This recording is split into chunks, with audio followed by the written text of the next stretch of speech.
Dave from the 4A with Shoeshine Boxing. Who do you have tomorrow? Ramirez? Shoeshine. I'm with Josh Taylor, bro. Hey, it's all business, man. It's Thank all you. business. It's first come, first serve. Absolutely, Whoever calls man. me, I book them. You know, I'm neutral. A little bit of a scuffle over there, too. Man, I don't get involved with stuff like that. I'm too old. I'm too old of a cat to be doing shit like that. So my wife was just telling you that you look just like her father. So she's going to show you that. I'm looking at that because I'm looking for a picture of me and Edward James Olmos. And I want to see which one's closer. All right, everybody. You know what time it is? It's time for the Shoeshine. I'm your host, Dave from the 4A, coming to you from San Jose, California, from my home studio. Joining me today, I've got my co-host all the way from the city of brotherly love, Mr. Drew Evo. ¿Qué pasa? What's up, Dave? Glad to have you. And our very special guest, Christine Lopez, all the way from In the Ring with Christine that I just saw in Las Vegas. Christine, thank you so much for joining us. Thank you, guys. It's my pleasure. Christine, we had a great time. I'm sure you had a great time, but it was fantastic running into you in Las Vegas. And for me personally, I haven't been there in ages. So it was really exciting to be fully vaccinated and get back to the fight scene and be interacting with all the industry insiders. But we did a little something. We posted it on YouTube, and you couldn't have been more correct unless the referee had counted to 10. But we're talking about Ramirez versus Taylor, the undisputed 140-pound title. These guys didn't need to fight each other, but they did, and you were there to cover it all. And you and Drew Evo nailed this one correct, and I got it all wrong. So let's let's start with what your take on what you called, because you were spot on. You said possibly the 7th round. Yeah, I've seen both of these guys. I've been following them for a long time, obviously. They're both great. They're both excellent. Jose Ramirez, he does amazing things for his community. He's a great boxer. He's tough. Josh Taylor, been following him too. But comparing them both and the boxing IQ that Taylor has, I just knew that he was going to close the show, and it was going to be in the later rounds. I've always been a little bit concerned with Ramirez's defense, his inability to cut the ring off. I think he takes too many punches at times. And when I was at the media day before the interview, before the weigh-ins, he didn't look good. He looked very drained, lips chapped, eyes hollowed. He could barely speak. He was very hoarse. And then later that day, Josh actually sat down with my friend and I. We were having lunch. We had a 20-minute conversation. He was great. He looked wonderful, and I just had a feeling, had a notion. Yeah, you mentioned how you said that he looked a little bit weight trained, and actually captured me and Jose Ramirez fist pumping each other right after he came out of that weigh-in. And my wife actually was the camera woman on all that stuff. And Drew, she did great. Josh Taylor, thank you so much. He's listening. Josh Taylor comes out, and he can't be more exuberant, have more energy.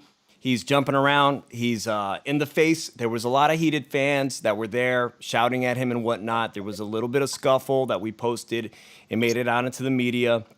But he was ready to fight with these fans if needed to be, but his entourage stopped that. Jose Ramirez, on the other hand, he did now in retrospect, he looked somber, quiet, subdued. And I, because I don't know him personally, I thought, well, maybe that's his demeanor. He's a cool cat.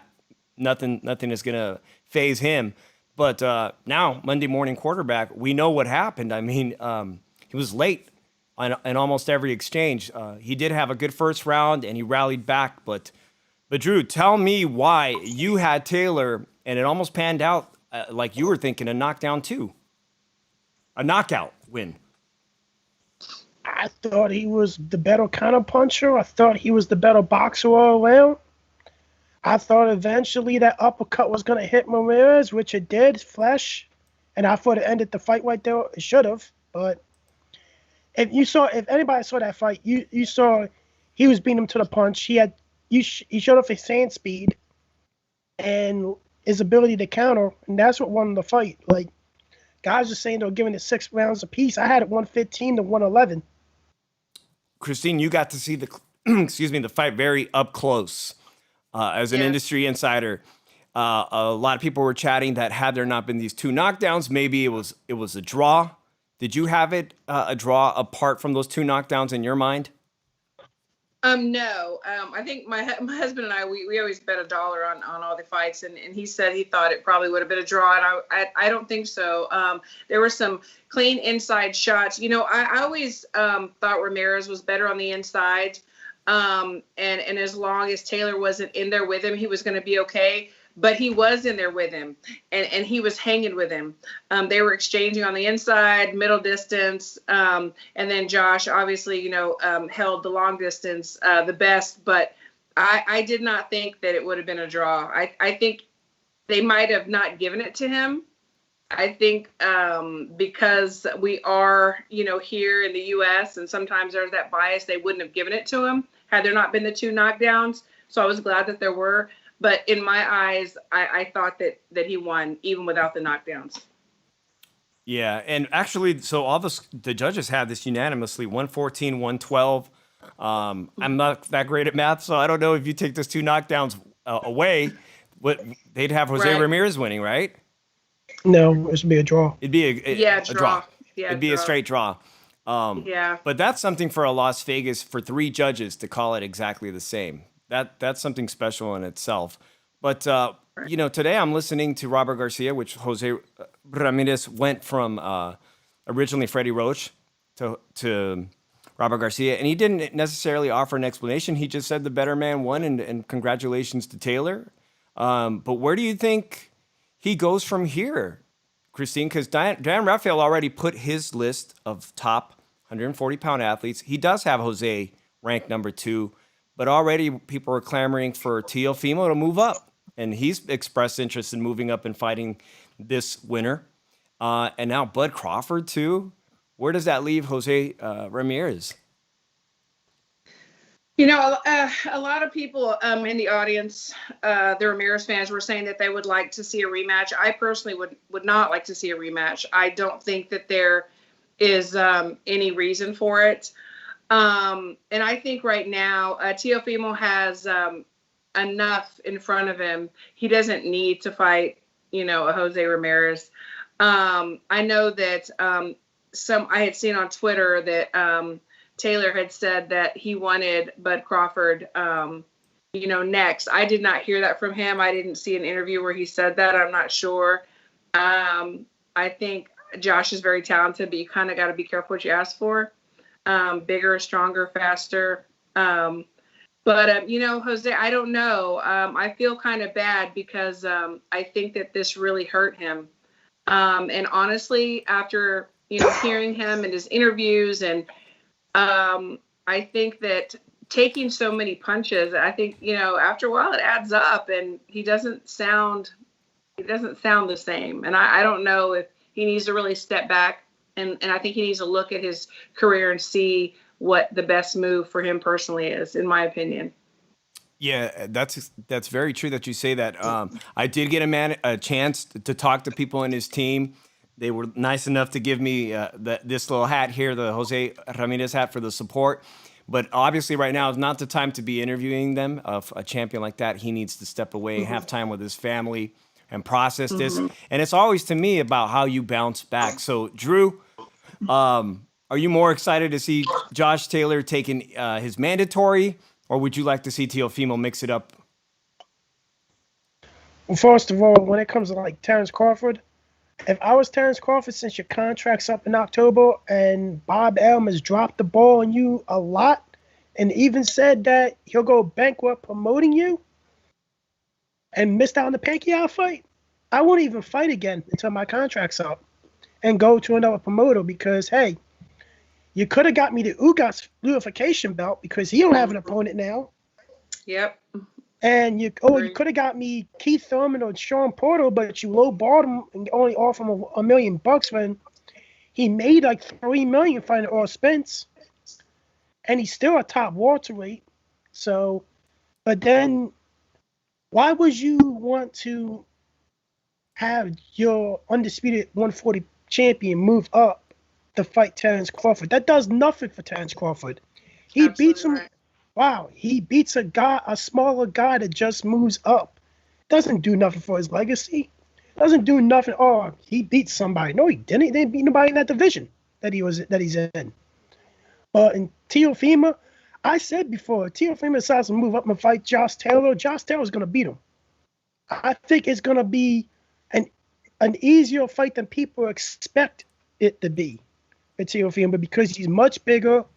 He's so much of a better boxer. He's ability to counter. Teofimo is going to have problems with Josh Taylor off the map, and I don't really think it's a good matchup for Teofimo. I think he needs to stay down 135 and handle with these other young boys in that division that don't want to fight each other and everything because they don't know what they want to do. Even though you got Linares fighting Haney this weekend, but other than that, I would just do the mandatory for Josh Taylor. And then see who steps up after that. Christine, he's entitled to fight as mandatory and a nice homecoming in Scotland. I mean, he did come across the pond. He did do the unthinkable and sway judges in Las Vegas. It doesn't always pan out that way. Would you be upset if he just takes his mandatory as his first homecoming? Absolutely not. I think he's earned it. Absolutely. No, I think that's what he should do.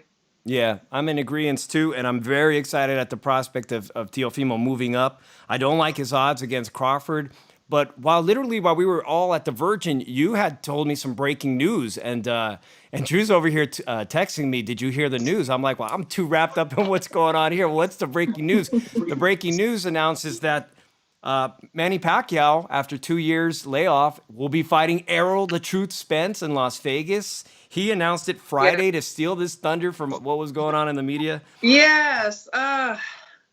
Yes, that was horrible.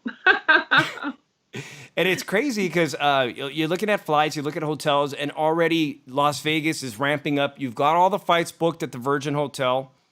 You've got a potential showdown. No, it's not potential. Tyson Fury and Deontay Wilder will be fighting their third trilogy fight in Las Vegas in July. The question is, who's going to be fighting first at the Raiders Stadium? Is it going to be them? Is it going to be Pacquiao in August? Is that fight official? There's a lot of news. It's official, and it's going to be at the stadium. Actually, it came out of Freddie Roach's mouth himself when we were there.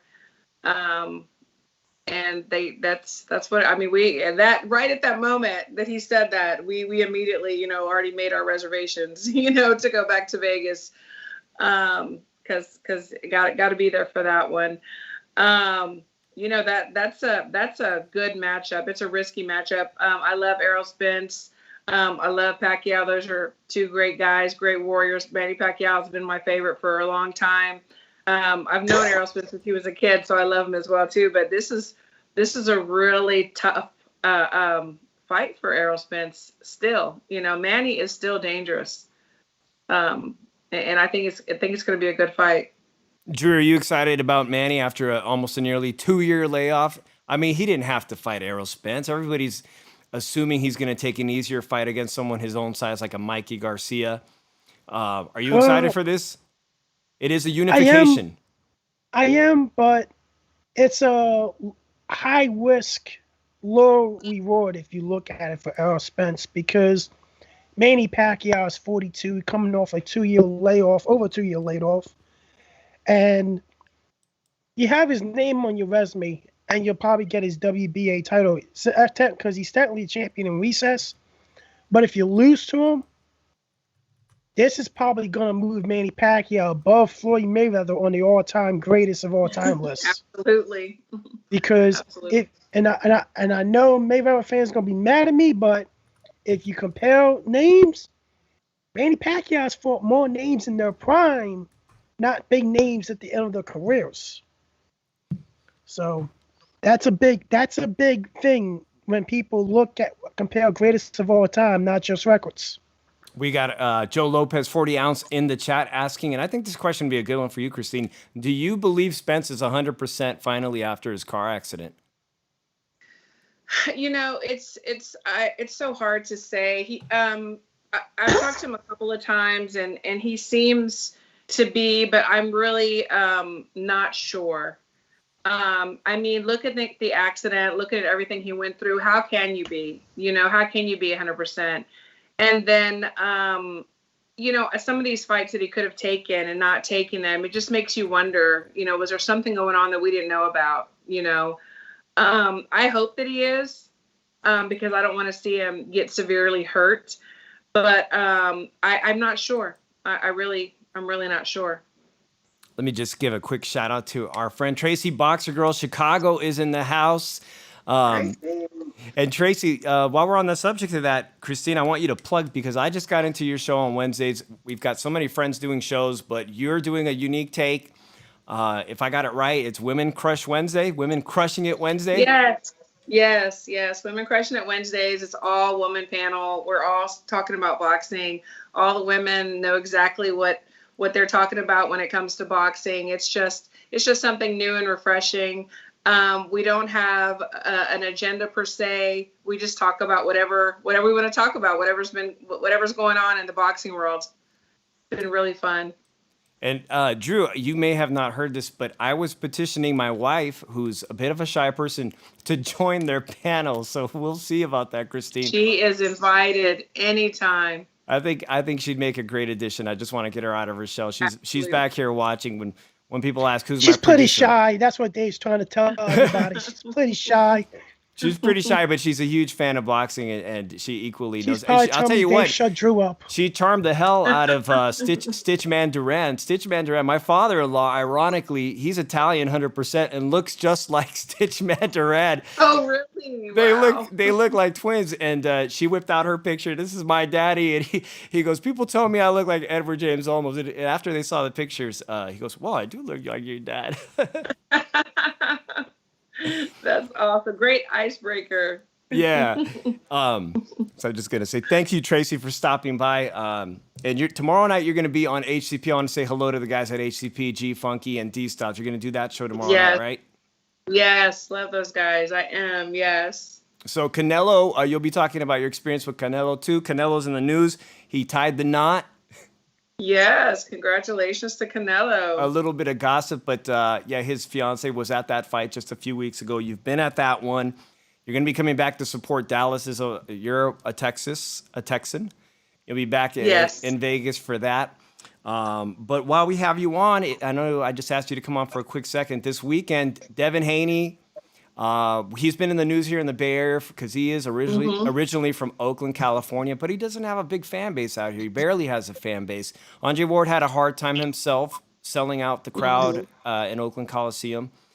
He's going to be doing well, though, because I hear the seats all but went up at Mandalay Bay against Jorge Linares, a Venezolano 4-time champion. Shout out to everybody from Venezuela. My stepdad is from Venezuela. Your thoughts on that? A veteran, 4-time champion, fighting a young, hungry lion. You know, Linares is still dangerous as well. I think it's good for Haney because I haven't really been too impressed with anyone that he's fought in the past, and I'm hearing he has a new trainer and he's doing things a little bit different. I think just by going back on his last fights, he was lacking some power. I mean, he has great boxing skills. He's a great boxer. He was an excellent amateur I think it just didn't come over into the professionals. Like I didn't see his professional style just reigning true yet. So I'm hoping to see that in this fight. So I think for him, for right now, it's a good test and it's good for him. So we can see where he's going after this fight. Right. To be fighting someone who, like Linares, a true veteran, someone with all that experience. Today he said, and I shared it with Drew, that he said undoubtedly his experience is going to beat the young Devin Haney. Drew, you read that article, and I know you got a lot of opinions. You and I probably agree that Shakur Stevenson and Devin Haney, although they're very, very great, gifted, young, talented boxers, they don't seem to have impressive performances as far as, a highlight reel of knockouts. What do you think, Drew? You nailed it. You and Christine are the only people in my circle, and I think Andre Rodriguez, who's not here, someone we frequently see in the chat, who nailed the prediction that Taylor was going to win. Who's winning this weekend, Drew? Linares. And I'm going to say why he's going to win, because Linares can box. When you saw him fight Lomachenko and Luke Campbell, he actually kept up boxing alongside with them. Yeah. And I really think like Haney doesn't have the power. Like I saw a comment on Twitter today that if Haney can't stop Linares, he's going to become the new Paulie Malignaggi. And I look at it, his last fight was against Gamboa. Yeah. He made some errors, and even though he won every round, he made some errors, and he got nailed big with a couple of big punches. And imagine that's Linares hitting him. Yeah. He might go night-night. There's a couple of things. There's a couple of things that worry me that are still in my recent fresh memory. A lot of people who saw Linares think I'm going to go up to 140, and he fought Pablo Cano, someone that you just mentioned, Paulie Malignaggi. He went to war with Paulie, right? And Paulie was known for being, as they say, pillow-fisted, but he got knocked out cold, Christine, and now he's coming back to 135. He had a lot of success from featherweight all the way up. Will that experience ring true this weekend in Las Vegas? I think so. It's like I want Haney to make it. He's young. He's full of dreams and hopes, and you really want to root for him. I met him before. Nice guy. I let him use my charger. Really friendly guy. but it's just like Linares. Yes, I mean he's a veteran and he's got all the tricks. That only come from years of boxing, years of experience. So I just, I just hate to say, but I just really think the experience is probably going to be the winning factor in this fight. But I really want Haney. I really want him to do something. I really do.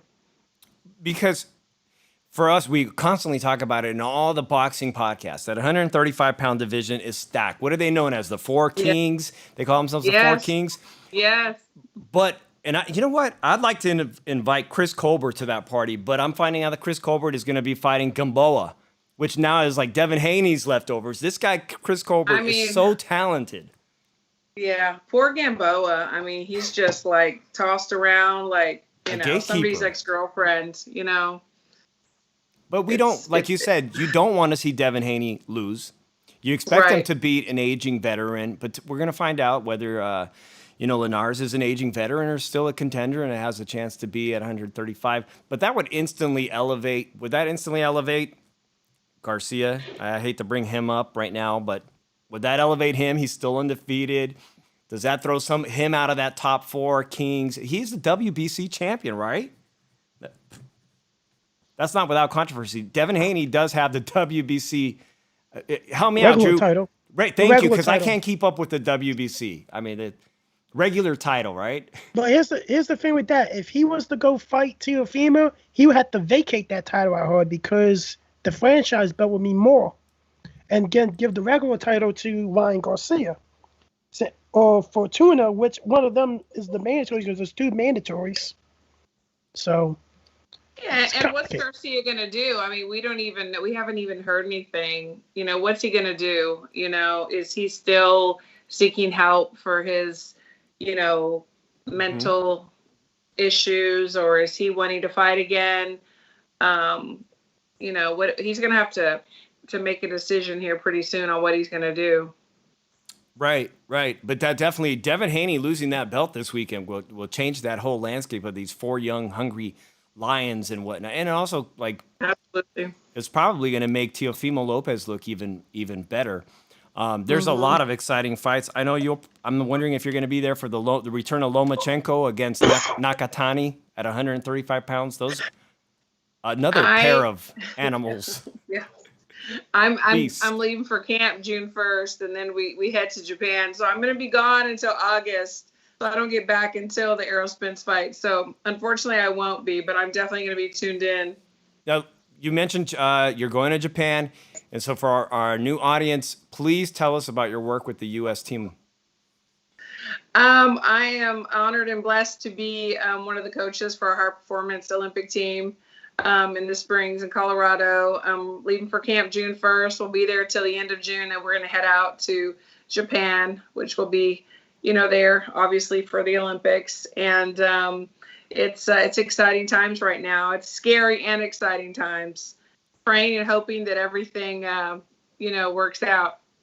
That's really amazing. I read something and I need some help clarifying this, that we only have 2 American males. Is that accurate or inaccurate? Yeah.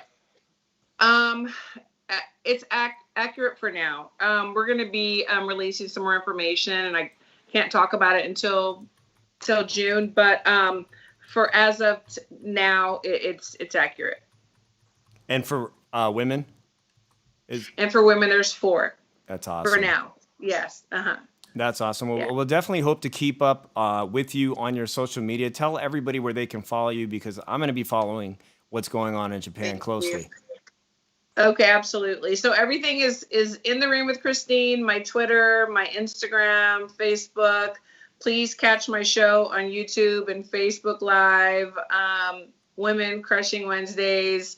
Great kickback. A bunch of women talking boxing. It's so fun. I also do other interviews sporadically with my crazy schedule. It's hard to schedule anything, but this Wednesday thing is scheduled because it's very important for women to talk boxing and to get our knowledge out. Can I just, before I have you leave, Christine, we did a little interview. It's on my page.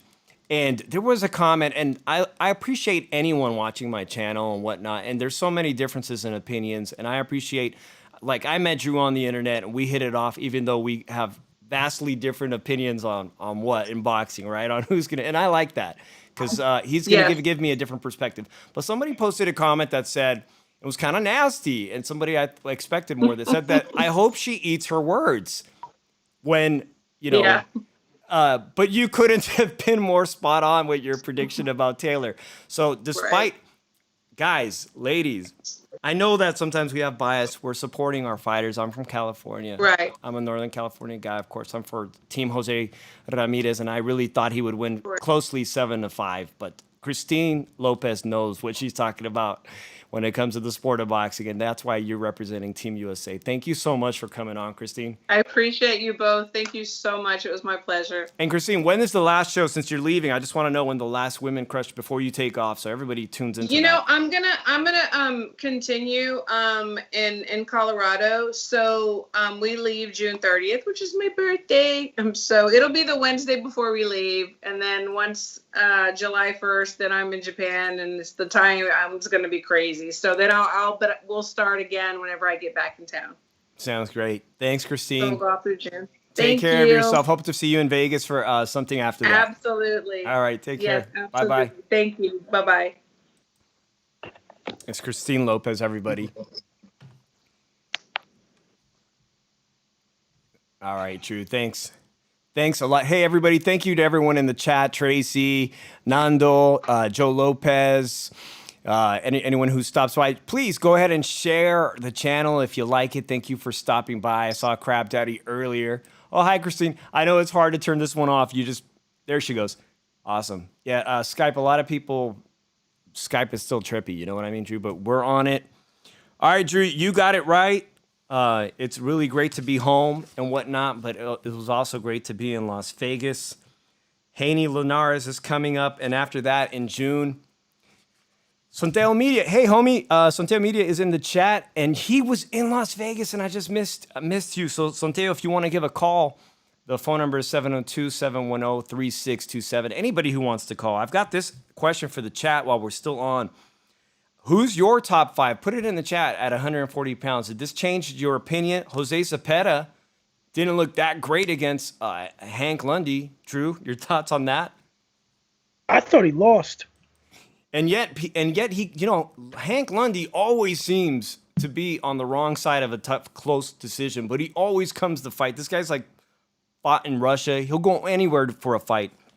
And he gave Jose Cepeda a real battle on that card, but I wasn't that impressed with him. And I used to think Jose Cepeda after that Baranchek fight, and I saw closely his performance with Ramirez. He fought Ramirez. Now I'm tripping all over the place. Tracy Boxer Girl says, Kenneth Sims Jr. from Chi-Town. Yes, absolutely. That was impressive. I also wanted to ask the chat, would you rather see Teofimo Lopez be Josh Taylor's opponent or Terrence Bud Crawford? Would you like to see Josh Taylor do something wild? And they're at top rank. Bud Crawford, Drew, he's pissed. He was pissed, man. He was on IG Live or whatnot. That's why I said he shouldn't fight again until after his contract's up. He just said, "Fuck Bob Bam, I'm not fighting for you no more. I'm gonna wait till my contract's up." No, Bob says Stick it to Teofimo. him. Let's take this phone call. Drew 909 is Stick on it the to the air. man. Should I say Hey, what's that? up? This is Sonteo. Hey, Hey. what's up? This is Sonteo. Sonteo Media, what's up? happening? Sonteo Media on YouTube. Brother, I missed you, man. Like, I'm going through my timeline. I'm, like, looking at the ceiling at the interview you had posted up there, and I'm like, you were at the Virgin Hotel this weekend too, right? Yeah, I don't know how we missed each other. Man, that would have been great. And you know what? To me, like, just meeting people in the YouTube community and whatnot, it's really inspiring. I know you've got a lot of subscribers, and you put out great content interviewing people on the spot. But what were your thoughts on this weekend, man? I don't know if you saw that scuffle at the weigh-in, all that stuff. Was that just all hype? Yeah. I saw it on the internet. I saw the video you posted.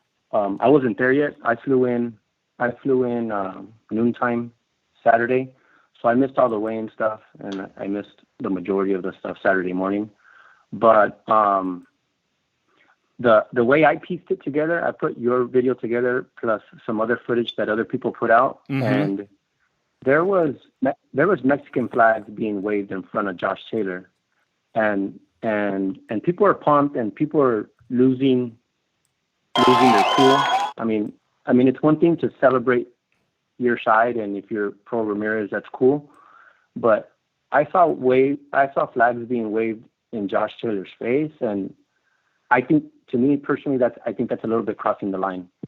And I kind of pieced a couple videos together, and I think that kind of riled up Taylor, and he kind of saw Ramirez in front of waiting for the elevators, and just said, you know what, I'm going to take this opportunity to go see what I can do over there. So I think a lot of people might have thought that Josh, had bad intentions or stuff like that, but I think he was doing it as a reaction from fans getting in his face. That's what I pieced together. I don't know. Yeah, you're super that, accurate. You're super accurate, because I was standing at that corner of the elevator, and this is Josh Taylor. Josh Taylor has, like you said, the Mexican flags are coming through. His entourage have the Scottish flag. He's hyped, man. He came out of that weigh-in like a beast. He's coming out there. He's got his entourage like a beast. And as they turn this corner, I'm going to show everyone here. This is the corner next to the Dunkin' Donuts at it used to be Hard Rock Hotel. As they turn the corner, the pro Ramirez fans followed him around the corner. And a couple of guys got in his face. That was on some other videos. And it looked like they were going to attack him. And like you said, his bouncers kind of like split the crowd up, but he took advantage of that. To me, Ramirez had no idea what was going on at the elevator, and it looked like Ramirez went like, "Hey, what's up?" and extended his hand. In my opinion, is what it looks like on the video. And Taylor decided to take the disrespect that his fan base did by shoving him in front of his wife. At the moment, I thought, man, this Taylor's a real scumbag, but He's come out today, and they were the sportsmanlike conduct after the fight, I think, redeemed itself. This was all for show. I mean, they were really, really hyped up. This was a tremendous historical fight. One of these guys was going to walk away undisputed, and it could have been the first undisputed 140-pound champion of Mexican-American descent from California. You and I are both from California. It was a big deal. So I'm asking the chat. I'm not upset at Taylor anymore. And what's really amazing is the restaurant, which you know that it used to be called the Pink Taco, now is Calaveras or whatnot. Like, there was a lot of Mexican fans that ran into Taylor afterwards, and Taylor was downstairs eating. I wish I had that picture up, but it's on Twitter, man. He was greeting the fans, and it was all good after that. But what do you think, man, for Jose Ramirez? What do you think? He needs some time off from the sport?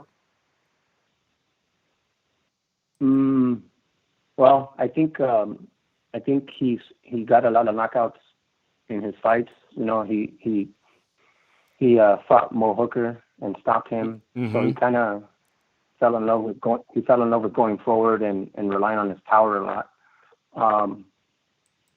I don't think Team Garcia with Team Ramirez thought that the opponent Josh Taylor would clinch so much and stop and break up his rhythm, and that's a real veteran move, and that's a real calculated game plan to stop your opponent, to punch your opponent, and most people get out of the way and have your opponent miss when he's ready to punch you. You're out of the way, but the plan for Josh Taylor was to fire and then clinch. And Ramirez said it himself in the post-fight press conference. "I'm too nice." Those were his exact words. You know, didn't and those were his exact words, and his other words were my indiscipline in the clinch. So yes, he's never had to deal with something like that. The corner, and I'm a big RGBA fan. So if I ever say something negative, I have 9 positive things to say. There's a lot of stuff going out there, you know, and this is just for any fight. Anytime a fighter loses, the trainer's the worst trainer in the world, right? Yes. But I've been in the Garcia's gym. I went to dinner with they invited me to dinner with them, not Robert, but his son Pita and the other trainer, Chepe Contreras. I ate dinner with them after the fight. So they're very open and they're very friendly to me. But I've done extensive research on him and his track record. So anytime people try to bash them, like, I have a counter. Like, you can't say he doesn't have great game plans, because I can rifle off 5 or 6 fights right off the top of my head, and I can do one right now that I was even actually there for when Abner Mares fought Jesus Cuellar in Los Angeles, and it was in December in 2016, and that was his exact game plan for Abner. Don't stay in front of Cuellar because he's a hard puncher. You're going to have to box this guy, and where you're going to win this fight is in the late rounds. That was his game plan. And sure enough, Abner dropped him in the late rounds. So Robert's capable of a lot. We don't ever know what's going on behind the scenes. We don't know if Robert is going through something personally where he's not on his A game. My disadvantage is that I was inside and I didn't get to hear commentary of what was going on in the corner because I'm actually inside just watching the fight. But a lot of people were disappointed. Even when I went to the gym today, I go to a local gym, amateur gym here in San Diego, and they were really disappointed in what Robert said. I think he said it was either the 8th or the 9th, and he told Jose that he had won most of the rounds. Yes. And the coach from the gym that I went to was really disappointed and said, "You can't tell him that. You don't lie to him. Like, tell him the truth and just go from there." So he's getting a lot of heat, but that's just how life is, you know. You can be the best trainer like Freddie Roach, and as soon as your guy loses, oh, you're overrated and and this and this and that. That's just the way life is, you know. Yeah, I want to ask both of you. I want to start with Drew because Drew, I need to know your opinion. Were you surprised what appeared to be a couple of issues? One, how poorly Jose was responding to the clinch, because I did not expect him to get dropped at all, not once, but twice. How he responded in the clinch, in the pocket, And also, were you surprised at the ref? I want to ask you, Sonteo, were you surprised by the officiating by the referee? So I'll start with Drew. First of all, I thought this fight was poorly promoted. We're undisputed on the line and everything. So I don't really blame anybody but the promoter because you have to have some type of juice that motivates this fight, that motivates the fans that want to watch this fight. And Josh Taylor was clearly trying to motivate Jose, promote the fight by pushing Jose Ramirez, get into his face and everything, because end of the day, Bob Arum didn't want to spend the money to promote this fight. He's turned into a cheap old man. But I tell you the truth, it was the game. I always thought that Jose Ramirez should have stayed with Freddie Roach.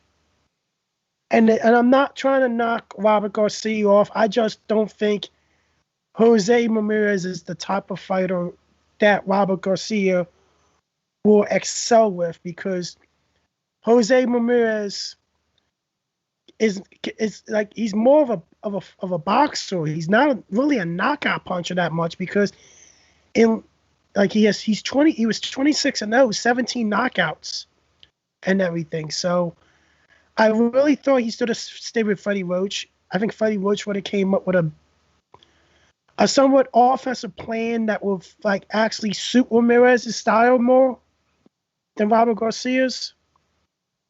But I hear you. Now, I had asked Sonteo, I'm sorry to interrupt you, but I was asking Sonteo about Kenny Bayless, but really, who wants to talk about Kenny Bayless? Do you feel Robert Garcia, Sonteo, should have told, aside from not misleading him about the being up on the scorecard, bro, shouldn't he have made an adjustment in the game plan after the 6th round? Yeah, and there should have been an adjustment. But I did an interview with Hector Beltran, and that's one of Virgil's trainers. And in the interview, it came up that to win this fight with Josh Taylor being so talented, the adjustments are going to have to come while the fight is on, inside those 3 minutes. You can't wait for Robert to give you instructions. I mean, you can, but if it's appropriate, but you got to be a thinker in there, and you got to be able to change the rhythm, and you got to be able to change the plan. If you're going to go forward and it's not working out, you got to try going back. If you're being offensive and it's not working, like you have to find the answers within yourself inside that ring. You can't just wait for that 1 minute that you're in the corner for your. I mean, it's a huge help, of course. Like there's hundreds of hours of time that's put into the gym. But Hector Beltran and I agreed that it was going to have to be adjustments on the fly. That Josh Taylor is a very talented fighter, and those adjustments are going to have to be made. That all those adjustments had to have been planned and worked on in the gym for Jose to be successful against somebody like Josh. Most definitely, man. Hey, while I have you on the phone, and just Drew already gave his prediction for this Saturday. Do you want to give a prediction on Haney and Linares, the KG veteran? I haven't thought about the fight. I saw it being promoted when I was in Vegas. I don't know if you saw it on some screens. Yeah. On the strip. I haven't thought about it much. The fight that sticks out to me the most, for me, is when Haney fought here in Los Angeles on the undercard. It was a matchroom card. I think a YouTuber headlined or something like that. And he was fighting an undefeated fighter from the Dominican Republic. And that it showed me a lot about Haney, you know. But there's been an adjustment since then. I think his dad has stepped back from being his head coach, and he's taken on a different coach. I haven't given it a lot of thought. I know. Listening to Drew and listening to Christine, clearly they made a lot of sense and they made a lot of good points that I hadn't thought of, and I started leaning towards Linares, but I haven't decided yet. All right. But I mean, I don't know. I like Haney. I hope he has success. I mean, he's on the come up. Linares is kind of on the way out. I mean, yeah, I haven't made an official prediction yet. It's always a passing of the torch. We're gonna find out on Saturday. DAZN has been on a roll, putting on some good fights, but it was very exciting for Top Rank to be back in Vegas. It's out of the bubble now. I know Nando was asking in the chat, how was the Virgin Hotel? Man, I've been going to the Hard Rock since 2000. I was really, really kind of pissed personally that they sold it, and because to me, like, I have a lot of memories at the old Hard Rock, but I thought, you know what, the Virgin, seeing it in person, being there. I know they only allow 1,200 fans, and there was very limited media press that were allowed to see that fight. But it's not going forward for Nakatani and Lomachenko. I think they're going to have full capacity audience. I'm excited to go back there. Really, I'm actually excited. When I wasn't happy about it being the Virgin. Are your thoughts on that, man? It seems like it's going to be a great venue throughout the summer for Top Rank.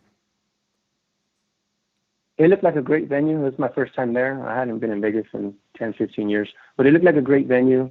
I think Nopal also asked what did it look like where the event happened, and I thought it was a little small. I was in a suite, so I was on the second floor, and then it looks like the media is also on the second floor, and I think there's suites above us on the third floor. It looks really personal. Yes, it is. Intimate. I don't know how many what's the max number in there, but the hotel's situated pretty well. I don't know. It's easy access. Easy access off the freeway, easy access from the airport, and the capacity is like 4,000, 5,000. And I've been to fights there when it was near capacity, and it's a great energy. Actually, I think I like those intimate fights. You get to be very close to the action, and you get to meet and mingle with people who think about boxing 24/7 like us, man. Sonteo Media, tell everybody your YouTube channel, man. I appreciate you calling. Sonteo Media on YouTube, Instagram, Sonteo_media, Twitter, Sonteo_media. Yeah, you're right. It's real. It's the access from McCarran Airport was really close, and access to the freeway was really nice as well. So it makes a lot of sense. I was going to mention something about the venue. Oh no, the event was very pro Ramirez. Being there live, whenever Ramirez would even land a strong jab or even landed a strong 1-2, you would hear the crowd roar, and they were pumped. They really wanted Ramirez to fight, and Josh had a group of 20 or 30 sitting ringside, but they all sat together. So when the knockdowns came, clearly those 20, 30 people made some noise. But overall, whenever Ramirez would have any type of success, whether it was a jab that he would connect with or a 1-2, or when he would go to the body, you could hear. I don't know how many people were in there, 500, 600. I don't know, but you could hear them, and people were chanting Ramirez throughout the fight. People were chanting Jose throughout the fight. So a lot. I mean, it's in Vegas, so it's only probably an hour plane flight from Fresno and all that area. Yeah. But I just wanted to mention that before I go, because the crowd was very pro Ramirez. Oh, yeah, undoubtedly, man. Hey, I really appreciate your call. I think D-Styles is just trying to call Sonteo, so thank you, man. I'll see you in the chat this week on everyone else's show. Take care, Sonteo. Okay. Appreciate it, homie. Take care. Bye. No problem. Bye. Thank you. If D-Styles, I think that was D-Styles trying to call right now. D-Styles, if you want to call back, my number to call you back, it just disappeared. But Drew, touching on all the stuff he said about not making the adjustment, man, does this really even merit a rematch at some point? I hope to see a rematch, but you know what?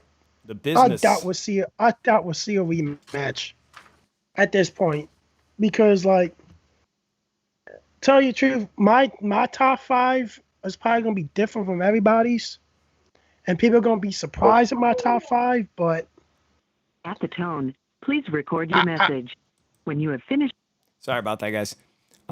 So, I'll be honest. Like, do you want me to say my top 5 right now?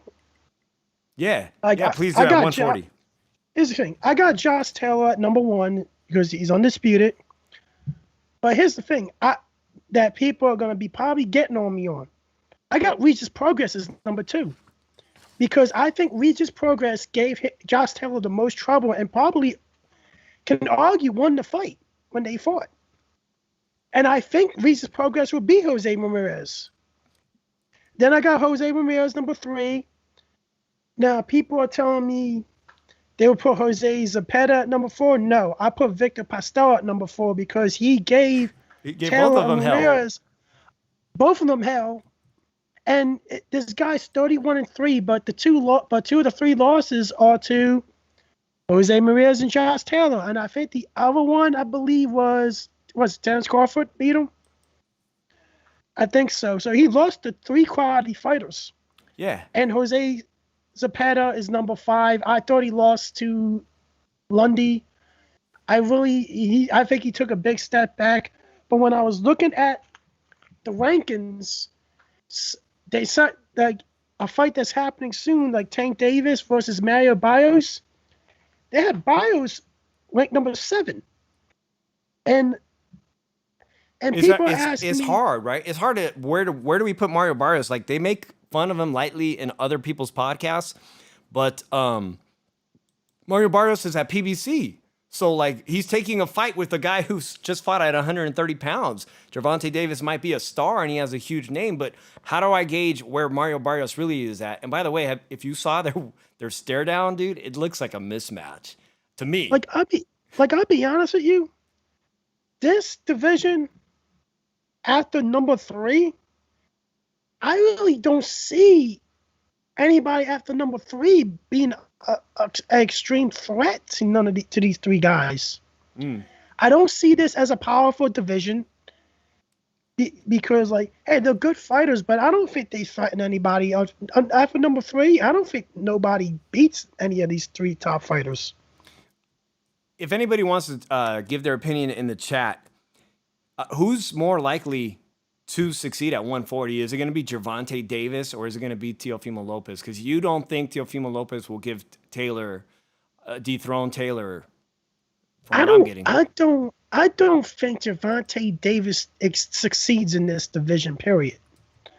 I really think it was a mistake to move him up to 140 because, like, really, when is Floyd gonna cash out on Gervonta Davis? He's not making no money on this kid, and you're moving him up like after every couple fights and moving him back down and everything. What are you gonna cash in on this kid and get a big fight and make him fight somebody? It's like you're making he hasn't fought anybody, just like all these other guys at 135, in my opinion, but. And, like, he's in the same boat as them, but he's been doing this longer. And Gervonta Davis, I do like the fight. On paper, it looked exciting that he fought that his last opponent that he knocked down. The guy from Michoacan. Santa Cruz? Santa Cruz, Leo Santa Cruz, yeah, from Michoacan. I thought that was, on paper, a good opponent, but Leo Santa Cruz truly from, 126 pounds and whatnot, bringing him way up. He's way too small on paper, right? So again, on paper, it looks good that he's going all the way up to 140 to fight Mario Barrios, but I just don't know where to gauge Mario Barrios, man. I don't know. We'll see. The phone line is still open, guys, 702-710-3627. We're going to wrap up this show. A lot to look forward to in June. What I'm not looking forward to, though, is the beginning of June, and I gotta say this, I am not looking forward to Logan Paul and Floyd Mayweather. You just brought him up. You're talking about the protege of Floyd Mayweather. But Floyd Mayweather today said that he's gonna end this fight whenever he feels like it. He has no game plan. Drew, Logan Paul put out a video where he's on the ropes, emulating classic Muhammad Ali rope-a-dope. And I have to say this, if you didn't see the video, it doesn't matter. It ain't gonna change your life. That shit was so choreographed. It's a cab driver punching him. It was a sparring partner, and the whole thing looked choreographed. Like he knew exactly what combinations were coming. It did not impress me. You made your brother look impressive. But not gonna hate. Logan Paul's got one of the hottest podcasts on YouTube. They're certainly very, very successful at what they do, being famous on YouTube. They can't be more successful at that, but I'm not impressed by the rope-a-dope, and I'm not impressed by Floyd fighting him when you got Manny Pacquiao fighting a beast at 147 pounds, arguably maybe the best welterweight in the world, 2 years after a long layoff. Manny Pacquiao fighting Errol Spence. That was shocking news this week. When you told me that, I was like, damn, I thought he was going to fight Mikey Garcia. Now you got Mikey Garcia asking, can I get a fight with Taylor? Now you want to fight Taylor after you left Top Rank? Now you're going to chase that fight? I don't know where that leaves Mikey Garcia, man. He's been removed. Just a couple things that are in the news, man. We've talked about Demetrius Andrade. He doesn't move a lot of people a certain way, but possibly fighting Chris Eubanks Jr. on DAZN. And he needs to impress people with a statement win to get that Canelo fight. You know, we just saw him chasing this fight. He's chasing that fight with Canelo. Where's that picture? Because it still cracks me up, man. Canelo, of course, just got married. Get that out of here, right? Get that out of here. Yeah, Boo Boo Andrade, man. Fighting Eubanks Jr. Is that a good step up for Boo Boo? Yeah, it is. It is, right? Like, I'm not mad at it. It's a former champion, and he's in the prime of his career. So, like, and plus, this is the guy Billy Joe Sanders beat. Yes, it is. So, yeah, Eubanks Jr., I mean, he got a lot of crap the other day. Now he's got Roy Jones in his corner full time. But Chris Eubanks is elusive, and his output the other day, his offensive output was pretty high. And that's exactly what you need to beat Boo Boo. He didn't like that pressure that he recently fought that UK fighter. That guy gave it all he had. You know, he worked Boo Boo. Boo Boo looked a little bit gassed at the end. And, of course, Boo Boo he's not known for finishing opponents. So he's going to have his hands full. But if he wants to get the attention of Canelo, he needs to beat Eubanks Jr., try to get a fight with Triple G. Try to get a fight with, even defend your title against Jaime Munguia over, and let's see how it goes, man. I'm not going to be mad when Canelo finally fights Boo Boo Andrade, but Boo Boo Andrade's got to earn that to a lot of hardcore boxing fans. So the other thing in the news, of course, Drew, is your favorite topic, and this is going to be hot. We need to start working on this one. Is the trilogy between Fury and Wilder. Because I know you love the heavyweight division, man. Your thoughts on him winning that arbitration case and the Joshua fight falling apart? he just wants his career to end right away. He must really want his career to end. Because this is a mistake for Deontay Wilder. You want to why? Even with the new trainer. You change trainers. You should take a tune-up. Should took a little bit of step aside money. You don't ask for $20 million because you're not damn sure not getting that $20 million. But dude, I did not see no videos of him fighting off his back foot.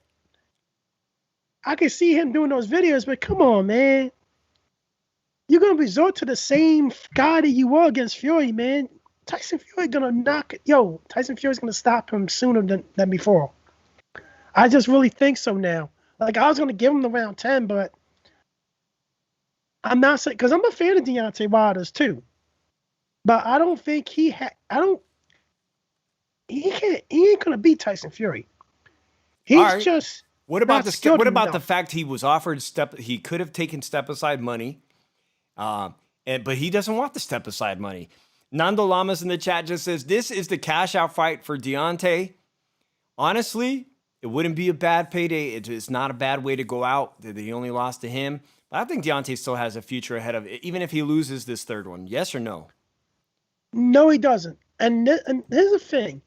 If you would have waited and took the winner of Wilder of Fury and Joshua, you'd be fighting for the undisputed heavyweight championship. You'll probably get maybe $25 million to fight, maybe 30 to fight Tyson Fury or Anthony Joshua.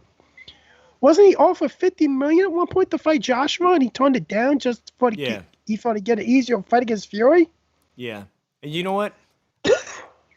One thing from my Vegas weekend was fantastic. I had a great time, a mixture. We celebrated my wife's birthday. We got to do a little boxing thing. We got to do some partying. But my wife says, you know what would have been perfect? She just wanted to see Tyson Fury in person. She just wanted to meet him, and he was there. We just didn't run into him, man. He just lights up the room, man, everywhere he goes. Whether it's Vegas or Miami, people love to be around Tyson. You saw how he steals the show even on the ESPN broadcast. It's going to be a really exciting time for Vegas just because they've got all these big fights this summer. It's reopening. there's going to be a lot to look forward to. But, Drew, we got to wrap up the show. It's been almost an hour, so I'm going to give start on our final thoughts here on the Shoeshine. Thank you, everyone, for being in here. Tracy, we've got to meet Tracy next. Italian girl to Italian girl. My wife says hello, and maybe she'll end up on that podcast with the ladies. That would be fantastic if you ask me. Drew, today is the birthday of one of my favorite fighters, Hector Camacho. Today would have been his birthday. This is a guy who had so many personal battles in his life, but you didn't know about it, right? He's one of these classic fighters. Yes, Tracy's Sicilian. Yes, she's Sicilian too. That's funny. But we're talking about the tragic life of Hector Camacho. And if you have never seen the documentary on him, go out and watch that somehow, stream it off of Showtime, because it's really one of the best sports documentaries I've seen in the last 2 or 3 years. Today would have been his birthday, but in those days, fighters didn't talk about what was going on in their lives, man. They just showed up. And Nando Lamas, yes, it was Marvin Hagler's birthday recently as well, I believe. Another great fighter, throwback fighter of the 80s and 90s. So today would have been Hector Camacho, and so many guys still emulate his flair, whether it's the crazy outfits, the shorts. Chris Colbert, that I just brought up, who is going to be fighting Gamboa. He wears the same shorts still and patterns the flashiness New York fighters do. Happy birthday to him, and shout out to all the Puerto Ricanos out there. All right, my final thoughts. Drew, it's been a good month of May, man. Start off the summer series. Not excited about that Floyd Mayweather fight, but the rest of June holds a lot. So give you a chance to give your parting words. Take it away, Drew. There's only one Drew Evo. There's only one Drew Evo. Walking around, singing our song, walking in the Evo Wonderland. Because I got that shit right. That's hilarious. And by the way, anyone who follows me on Twitter, I did a live stream, and I just wanted to say thank you for the random people. I did a live stream from Vegas, like at 1 a.m. on Fremont Street for like an hour. I made it private, but if you want to watch it, I'll send you the link. I didn't know it would be so much fun. I think, Drew, you saw a little bit of that. You were asking me about it. I could send it to you. Which one? The one I was in the chat for? Yeah, the 1 a.m. live stream downtown Fremont You're trying Street. to get me to come to Vegas. Yeah. If you want to watch it and you follow me on Twitter, it's pretty hilarious. It's 1 hour on downtown Las Vegas, a lot of action, and you're invited to watch it. Just send me a DM at the Mike and Dave 1, and I'll send you the link to that. I'm Dave from the 408. Thank you, everybody who's been in the chat. I'll see you guys. Joe Lopez, if you follow me on Twitter, DM me and I'll send you the link. It's just private. I took it down because it's too wild, and God forbid my employer sees what I'm up to. Can't play for that. Drew could attest, it was pretty wild. Thank you so much, guys. We'll see you on HCP. Tracy, shout out to everyone who was in here. Don't forget to watch Christine on Women Crushing It Wednesdays. Drew, thanks a lot. We out. Peace.